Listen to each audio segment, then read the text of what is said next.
विलासिनि जिष्णुनुते भगवति हेशिति कण्ठ कुटुम्बिनि भूरि कुटुम्बिनि भूरि कृते जय जय हे महिषासुरमर्दिनि रम्यकपर्दिनि शैलसुते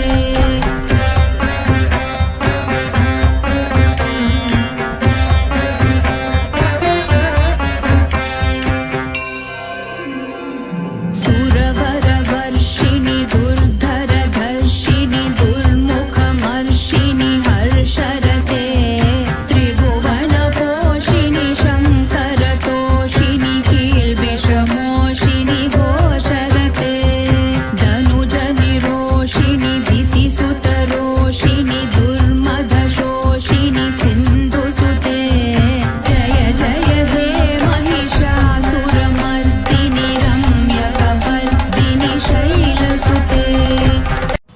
ఓం శాంతి. నవరాత్రి ఉత్సవాల గురించి అనేక ప్రకారాలుగా శాస్త్రాలలో కూడా కథలు ఉన్నాయి. వాటి ఆంతరిక అర్థం సార రూపంలో తండ్రి తెలియజేస్తారు.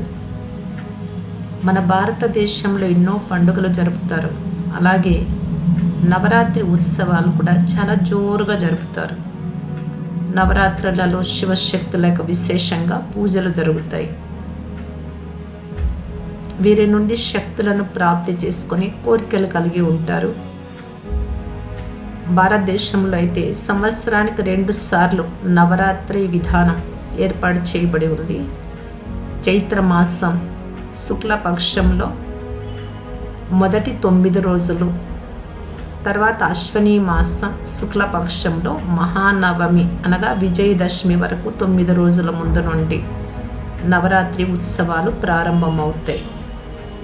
సిద్ధి మరియు సాధనా దృష్టితో ఈ నవరాత్రులు చాలా ప్రసిద్ధికెక్కాయి. మనుషులు ఆధ్యాత్మిక దృష్టికోణంలో శక్తులను పొందడానికి అనేక ప్రకారాలుగా సంయమము, నియమము, వ్రతాలు, యజ్ఞాలు, భజనలు, పూజలు మొదలైన సాధనాలు ఎన్నో చేస్తూ ఉన్నారు. కొంతమంది సాధకులు ఈ నవరాత్రులు మంత్ర జపాల ద్వారా సిద్ధులను ప్రాప్తి చేసుకోవడానికి ప్రయత్నిస్తారు. నవరాత్రి యొక్క ఆధ్యాత్మిక సందేశం చెడు పైన మంచి విజయం పొందడం, జీవితంలో దివ్య శక్తులను పొందడం. నవరాత్రి శబ్దంలో 9 రాత్రులు విశేష రాత్రులుగా చెప్పబడతాయి. శాస్త్రాలలో నవరాత్రుల గురించి ఒక పౌరాణిక కథ కూడా చెప్పబడుతుంది. మహిషాసురుడు స్వయం తపస్సు చేసి ఏ మనిషి ఏ ప్రాణి చంపకుండా బ్రహ్మతో వరం పొందాడు. ఈ వరంతో నాకంటే మహాన్ ఎవరూ లేరు అని భావించి 3 లోకాలలోనూ తమ సామ్రాజ్యాన్ని విస్తరించి పొగరుతో చాలా అహంకారంతో విర్రవేగుతూ దేవతలందరినీ బందీలుగా చేశాడు. అప్పుడు పరమేశ్వరుడు ఆదిశక్తిని సృష్టించాడు మహిషాసురుణ్ణి చంపడానికి. ఆదిశక్తి దివ్య అస్త్ర శస్త్రాలతో అవతరించి ఉంది. ఆ దేవికి 8 భుజాలు ఉన్నాయి. 8 భుజాలలోనూ 8 శస్త్రాలు ఉన్నాయి. ఆ శక్తి మహిషాసురుడితో 9 రోజులు యుద్ధం చేసి 10వ రోజు మహిషాసురుడిని వధించి విజయం పొంది దేవి దేవతలను ముక్తి చేసింది. ఇలా చెప్తారు కథలు. మహిషాసురుడు అంటే నిజంగా అసురుడు కాదు, మనుషుల యొక్క అసురీ వృత్తులకు ప్రతీక. మహిష్ అంటే గేదె అని అర్థం. గేదె మందబుద్ధి, అవివేకి, తమో గుణానికి ప్రతీక. ఇక రాత్రి శబ్దం సిద్ధికి ప్రతీక. భారతదేశంలోని ప్రాచీన ఋషులు మునులు రాత్రికి చాలా ప్రాధాన్యత ఇచ్చారు. అందుకే దీపావళి, హోలీ, శివరాత్రి, నవరాత్రి మహోత్సవాలన్నీ రాత్రిళ్ళు జరుపుతూ ఉన్నారు. రెండవది, మందిరాలలో గంటలు, డంకాలం రోగించడం, తాళాలు, ఇట్లాంటి శబ్దాలు, ఈ ప్రకంపనాలు దూరం వరకు వ్యాపింపచేస్తాయి. వాస్తవానికి ఈ పండుగలు జరుపుకోవడం వెనుక ఆధ్యాత్మికంగానే కాకుండా వైజ్ఞానిక కారణాలు కూడా చాలా ఉన్నాయి. ఈ దివ్య శక్తులు, ఆ శబ్దాలు పృథ్వీని సంతులితంగా ఉంచడంలో శక్తిని ప్రదానం చేస్తూ ఉన్నాయి. ఈ పండుగ రోజులలో ఉత్సాహ ఉల్లాసాలతో ఉండి జీవితంలో సకారాత్మక శక్తి వృద్ధి పొందుతోంది. శరీరానికి అనారోగ్యాలు కూడా ఎక్కువ అవుతున్నాయి ఈనాడు.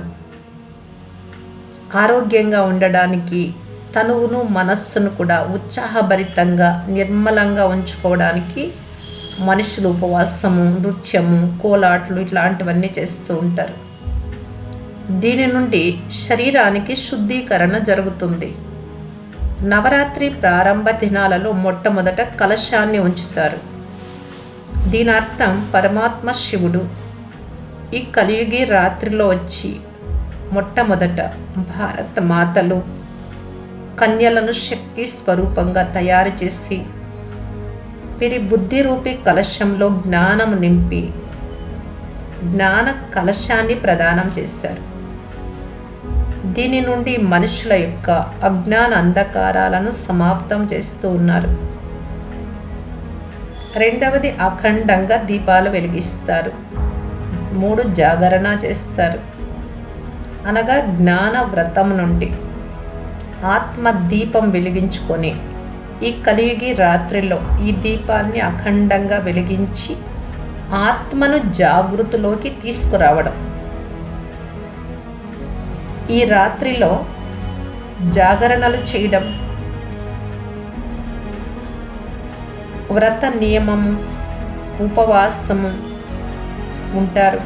అనగా పరమాత్మ శివబాబా అశ్రీ గుణాలపై విజయము పొందడానికి బ్రహ్మచర్య వ్రతాన్ని, పవిత్రత యొక్క వ్రతాన్ని, జీవితంలో శ్రేష్ఠ ఆచరణలు అనే నియమమును ధారణ చేయిస్తూ ఉన్నారు.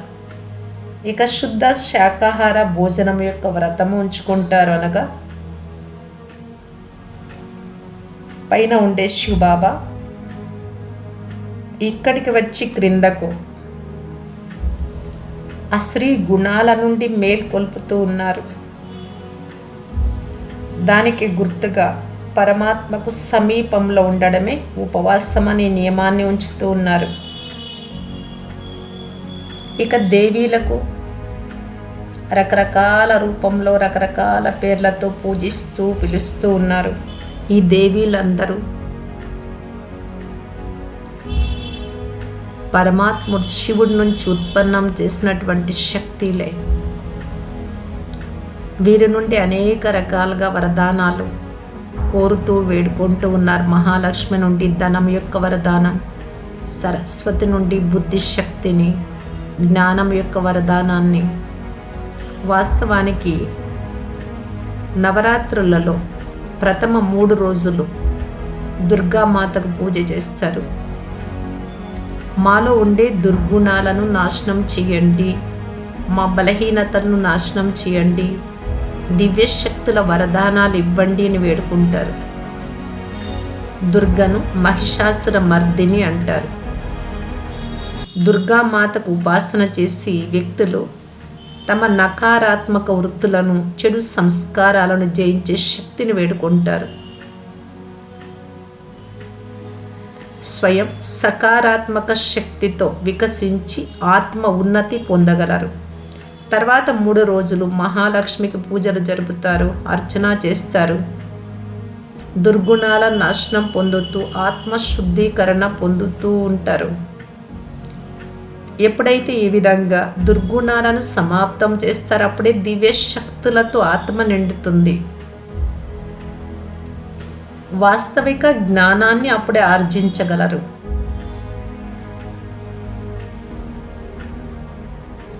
వాస్తవిక ధనం పొందడం అంటే శ్రేష్ఠ చరిత్రవంతులుగా కావడం, సంస్కారాల ధనము, సద్గుణాల ధనము.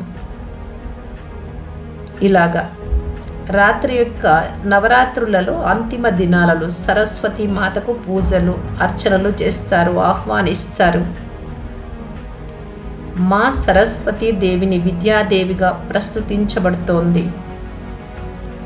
ఎప్పుడు వ్యక్తులు తమ శ్రీ సంస్కారాలను సమాప్తం చేసుకొని ఆత్మను శుద్ధీకరణ చేసుకొని శ్రేష్ఠ చరిత్ర, శ్రేష్ఠ సంస్కారాలను, సద్గుణాల ధనాన్ని ప్రాప్తి చేసుకొని ఆధ్యాత్మిక జ్ఞానాన్ని గ్రహించే శక్తి, క్షమత వస్తుందో అప్పుడే శక్తులలో తమను తాము నింపుకోగలరు. ఆధ్యాత్మికత అనగా జ్ఞాన అధ్యయనం ద్వారా ఆత్మ తన ఆధిపత్యాన్ని ప్రాప్తి చేసుకుంటుంది. అంటే సంయమనాన్ని ధారణ చేసి తన జీవితంలో సంతులతను తీసుకురాగలదు.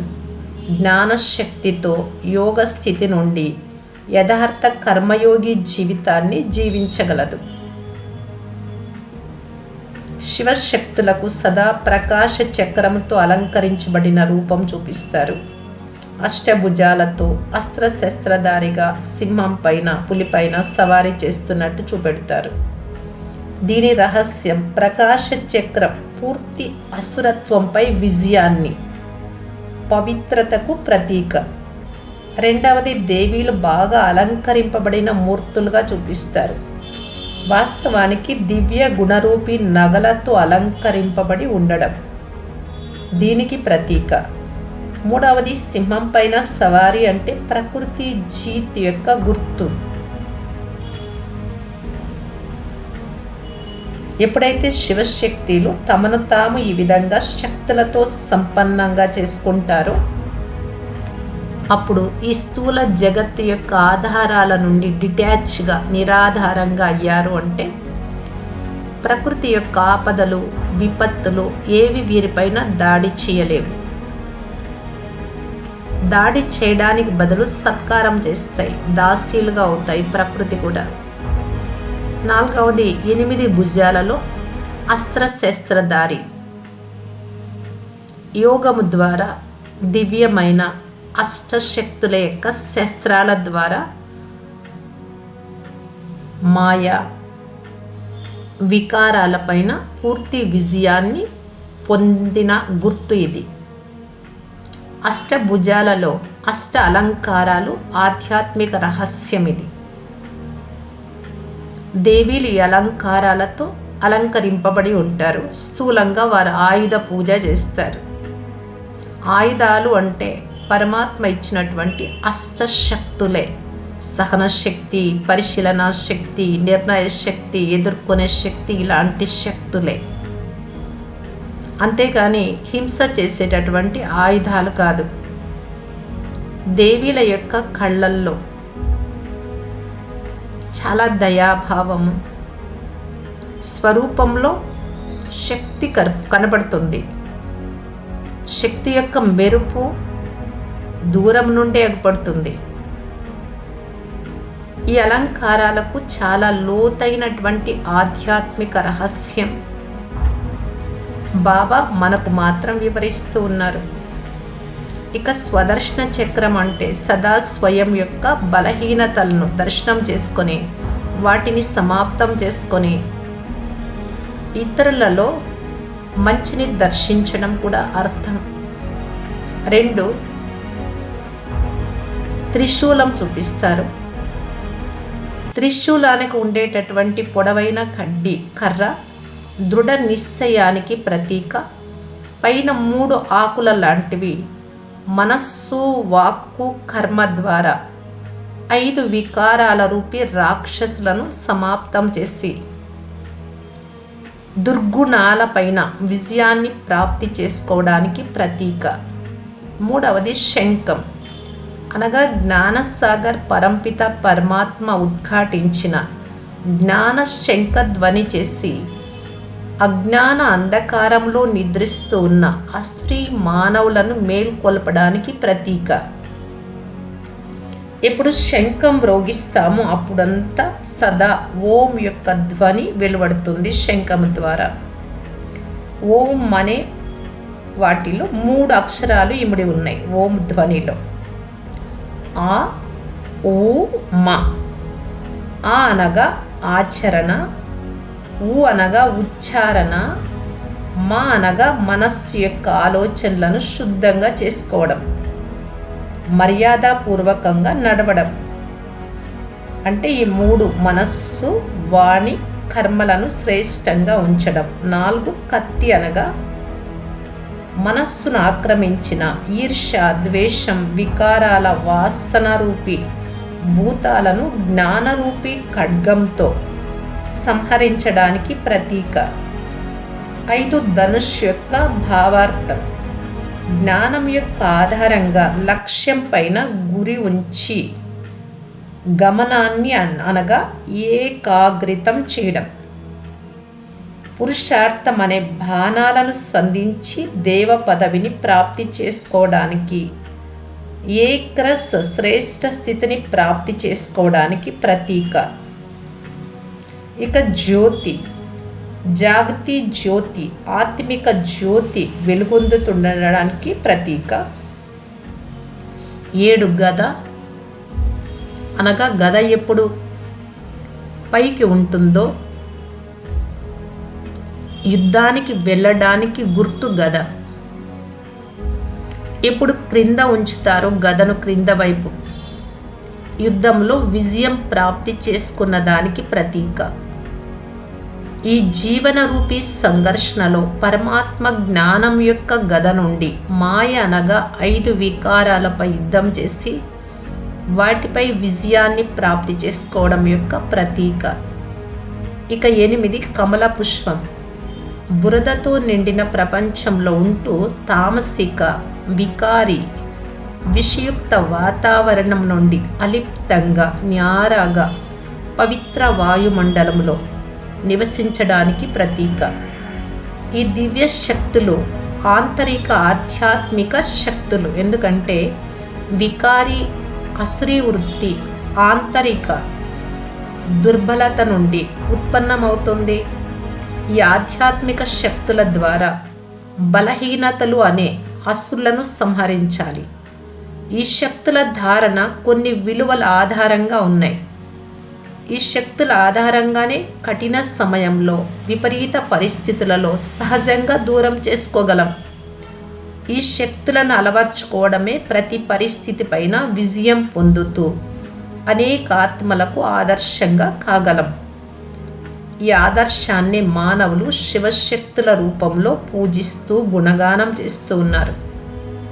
ప్రతి ఆత్మరూపీ శక్తి శివ పరమాత్మ సంతానం. స్వయాన్ని గుర్తుపట్టి శివపితతో సంబంధం జోడించడం నుండి శక్తులను ప్రాప్తి చేసుకొని దుష్టులు అనే వికారాలను సంహరించి అందరి మనోకామనలను పూర్తి చేయగలం. ఓం శాంతి.